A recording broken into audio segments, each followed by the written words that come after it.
Hello guys, episode 4। Kafka कहता है मैं हार नहीं मानूंगा और टांग टूटने के बावजूद खड़ा हो जाता है। होशीना कहता है अगर तुम ऐसे काम करना चाहते हो तो ठीक है। फिर काफ्का इची से कहता है तुम आगे जाओ, मैं पीछे से आ जाऊंगा बिकॉज मेरी टांग टूटी हुई है। इची कहता है नहीं, मैं तुम्हें साथ लेके जाऊंगा। फिर इची काफ्का को उठा के भागने लगता है और होशीना उन पर हंसने लगता है कि ये अच्छी कॉमेडी प्रोवाइड कर रहे हैं। इची काफ्का की टांगें बन जाता है और काफ्का अपने नॉलेज से इची को गाइड कर रहा होता है।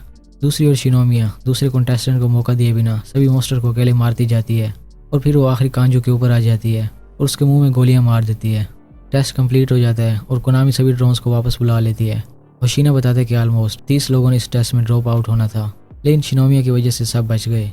शिनोमिया खुश होती है कि आखिरी कांजू मारा गया है, अब मैं जाके काफ्का का मजाक बनाती हूँ। तभी एक मॉन्स्टर उसके पीछे खड़ा होता है।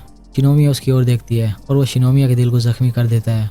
दूसरी ओर बाकी डेड मॉन्स्टर भी जिंदा हो जाते हैं और सभी कंटेस्टेंट हैरान होते हैं कि ये क्या हो रहा है। शिनोमिया का सूट उसके दिल को डैमेज होने से बचा लेता है और वो रिकवर करने लगती है। वो मॉन्स्टर से कहती है तुम हो कौन, और मॉन्स्टर बोलने लगता है तो वो शौक होती है कि ये बोल सकता है और ये इंटेलिजेंट मॉन्स्टर है। वो मॉन्स्टर उसके दिल को रिकवर होते हुए देख लेता है। शिनोमिया उसे मारने के लिए खड़ी होती है और वो शिनोमिया की टांगों और बाजुओं में गोली मार देता है। एक्चुअल गोलियां तो नहीं मारता, लेकिन गोली टाइप कोई चीज़ होती ही है।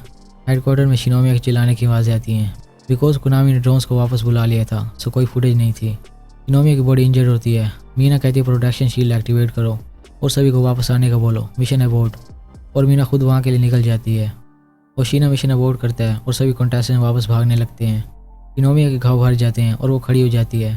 उसके सामने वाला मॉन्स्टर भी खड़ा हो जाता है और शिनोमिया कहती है मैं भागने वाली नहीं हूँ, मेरे होते हुए कोई नहीं मरेगा बिकॉज मैंने अपने डैड को प्राउड फील करवाना है।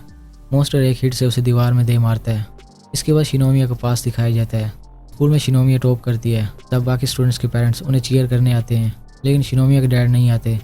तो उसका बटलर कहता है फिक्र न करो, वो ये सुनकर खुश होंगे। लेकिन घर जाने पर उसके डैड खुश नहीं होते।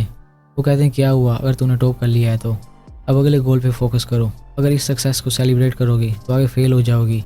अपनी कंट्री की खातिर परफेक्ट बनो। और इस तरह परफेक्ट बनने के चक्कर में शिनोमिया हार माने बिना काइजू से मार खाती है और उसका बाजू भी टूट जाता है। तो वो चिल्लाने लगती है। होशीना और मीना साइड पे पहुंचने वाले होते हैं। काइजू के हॉर्न्स निकल आते हैं और वो आखिरी हमले के लिए अपनी पावर जमा करने लगता है। शिनोमिया सोचती है मेरी लाइफ यहीं तक थी। तभी काफ्का वहाँ आता है और उसे कहता है तुम बहुत अच्छा लड़ी, और फिर उसके सामने ट्रांसफॉर्म होते हुए कहता है तुम्हारी वजह से सब इवैक्यूएट कर सके तो अब सब मुझ पर छोड़ दो। शिनोमिया कहती है ये सब क्या हो रहा है। काफ्का कहता है प्लीज़ डिफेंस फोर्स को मत बताना कि मैं काइजू हूँ। इसके बाद काफ्का और मॉन्स्टर अपनी पावर्स को इंक्रीज करते हैं और कोनामी बताती है कि काइजू साइड पे हाई मैग्नीट्यूड दिख रहा है। एक और काइजू। होशीना कहता है शायद ब्लास्ट के कारण हमारे सिस्टम खराब हो गए होंगे। अगर ये पावर स्टैट सच में रियल है तो ये हिस्ट्री का सबसे पावरफुल काइजू होगा। इसके बाद काफ्का फुल पावर से एक पंच मारता है और वो मॉन्स्टर ब्लास्ट हो जाता है। काफ्का कहता है अब होके दिखाओ रीजनरेट। तो वो मॉन्स्टर हिलने लगता है और काफ्का कहता है प्लीज़ मेरे होते हुए दोबारा रीजनरेट मत होना। फिर वो मॉन्स्टर गिर जाता है। काफ्का शिनोमिया के पास आता है और कहता है दोबारा खुद को ऐसे खतरे में न डालना। और इची काफ्का के सर में हाथ मारता है कि तुम भी ऐसे ट्रांसफॉर्म होकर खुद को खतरे में न डालना। शिनोमिया बेहोश हो जाती है। इसके बाद मीना और होशी उस साइड पे पहुंचते हैं, लेकिन वहाँ कोई नहीं था और काइजू ब्लास्ट हुआ पड़ा था। तो होशीना कहता है पहले भी एक काइजू बिल्कुल ऐसे ब्लास्ट हुआ था, कहीं ये दो इंसिडेंट आपस में कनेक्ट तो नहीं। मीना कहती है शिनोमिया जितनी मर्जी पावरफुल हो ये काम वो नहीं कर सकती, तो ये किसी और का काम होगा।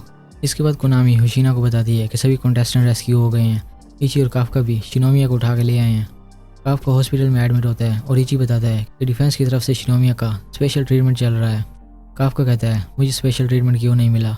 इची कहता है तुम्हें माइनर इंजरीज हैं इसलिए। मीना उनकी बातें सुन रही होती है। फिर वो अंदर आती है, शिनोमिया को बचाने के लिए उन्हें सैल्यूट करती है और चली जाती है। काफ्का उससे बात करना चाहता है, लेकिन वो कहता है जब मैं ऑफिसर बन जाऊंगा फिर तुमसे बात करूंगा। दूसरी ओर होशी शिनोमिया के पास जाता है और उससे पूछता है वहाँ क्या हुआ था, क्या तुमने काइजू को हराया। शिनोमिया सोचने लगती है और उसे काफ्का याद आता है, लेकिन वो क्लेम कर लेती है कि काइजू को मैंने हराया है। दूसरी ओर वो काइजू जिसने शिनोमिया को मारा था वाशरूम में न्यूज़ सुन रहा होता है कि कंटेस्टेंट में कोई कैजुअलिटीज़ नहीं हुई। जो काइजू ओरिजिनेट हुए थे वो मारे गए। वो कहता है ये नहीं हो सकता। फिर उसे कॉल आती है तो वो अपना भेस बदल के कॉल अटेंड करता है। इसके बाद वो बाहर आता है और काइजू क्लिनिक स्टाफ को बताता है कि मुझे डायरिया हो गया था। फिर ये इम्पोस्टर उनमें शामिल हो जाता है। यही था एपिसोड। Thanks for watching.